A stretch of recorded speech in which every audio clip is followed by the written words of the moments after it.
Bonjour, aujourd'hui je voudrais pousser un véritable cri. Effectivement, je trouve abominable cette récupération par les lobbies gays de la souffrance des Juifs pendant la Deuxième Guerre mondiale. Il ne se passe aucun débat sans qu'il y ait quelques lesbiennes ou gays nous expliquant que les homosexuels auraient été exterminés comme les Juifs pendant la guerre. Ça, c'est une abomination et ça revient à cracher sur la tombe de 6 millions de Juifs qui, eux, et tziganes, qui, eux, effectivement, ont bel et bien été exterminés. Alors, je vais vous le prouver, je vais vous prouver en 2 mots, en 2 minutes, pourquoi cela est complètement faux. D'abord, rappelons les chiffres. Bizarrement, il y avait au commencement de la Deuxième Guerre mondiale en Europe la même proportion entre juifs et homosexuels. C'était entre 1 et 2%. Évidemment, les chiffres sont difficiles à établir avec précision. Donc, en 1939, en Europe, même nombre de juifs et d'homosexuels. En 1945, on fait la comptabilité, sinistre comptabilité, je le conçois. Il y a 6 millions de juifs exterminés et entre 5 000 et 10 000 homosexuels qui ont péri directement dans les camps de la mort. Donc je crois qu'il n'y a pas photo, ne serait-ce que cela, les chiffres parlent. Alors en réalité, ce qui s'est passé, c'est que effectivement, les homosexuels, hommes d'ailleurs, car les lesbiennes n'ont pas été tracassées par les nazis, soit dit en passant, et tant mieux d'ailleurs. Donc les homosexuels hommes ont été, il y avait une loi qui était issue du paragraphe 175 du code pénal allemand, qui d'ailleurs remontait à Bismarck, et ce code pénal allemand n'était pas propre aux nazis. Il a été d'ailleurs abrogé en 1994 par la République fédérale. Donc ce code prévoyait effectivement l'emprisonnement d'homosexuels hommes qui, comme on dirait maintenant, faisant leur outing. Alors, en Allemagne nazie, effectivement, il y a eu en tout et pour tout 50 000 condamnations d'homosexuels hommes, ce qui est bien évidemment regrettable. Donc, ces gens ont été envoyés non pas dans des camps de la mort, mais en prison. Ils ont été incarcérés. Donc, 50 000 homosexuels hommes. Aucune lesbienne, et tant mieux. Sur ce nombre de 50 000, une partie, environ entre 10 et 15%, ont été envoyés dans des camps. Ce qui fait qu'on se retrouve à peu près avec 10 000 homosexuels dans des camps de concentration en Allemagne nazie. Parmi ces 10 000 homosexuels dans les camps, il y en a eu une partie qui effectivement a trouvé la mort, ce qui fait donc 5 000, 6 000, c'est difficile à dire.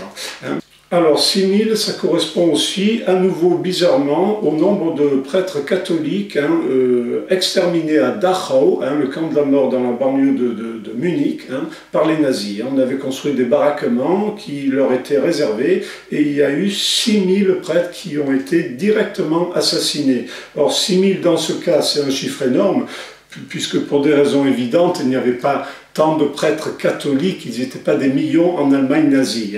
Donc proportionnellement, je ne connais pas la proportion exacte, mais c'est énorme. 6 000 prêtres catholiques exterminés par les nazis. Bizarre, personne n'en parle, d'ailleurs personne ne le sait. Je suis certain que l'immense majorité d'entre vous, vous n'étiez même pas au courant.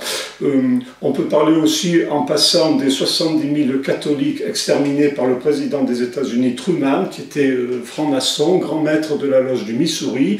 On le sait maintenant, qui a choisi la ville de Nagasaki pour larguer la deuxième bombe nucléaire, parce que Nagasaki était la capitale du catholicisme au Japon. 70 000 catholiques éradiqués en quelques secondes, dont Truman s'est débarrassé des chrétiens en Asie. Voilà, donc ça indigne personne, la plupart ne le savent même pas. Voilà, alors ce que je trouve infâme de la part des lobbies gays, c'est pas tant de rappeler les persécutions, il y a eu quand même des persécutions au niveau des homosexuels par les nazis, et il est tout à fait normal de le rappeler. Ce qui est infâme, c'est de mettre cette persécution au même niveau que celle de peuples qui ont vraiment été exterminés, hein, comme les Juifs ou les Tziganes. En réalité, les homosexuels n'ont jamais été confrontés, y compris au pire moment du nazisme, à toute la force de l'appareil d'État nazi, hein, comme ont pu l'être les Juifs et les Tziganes. Donc ça, c'est une abomination.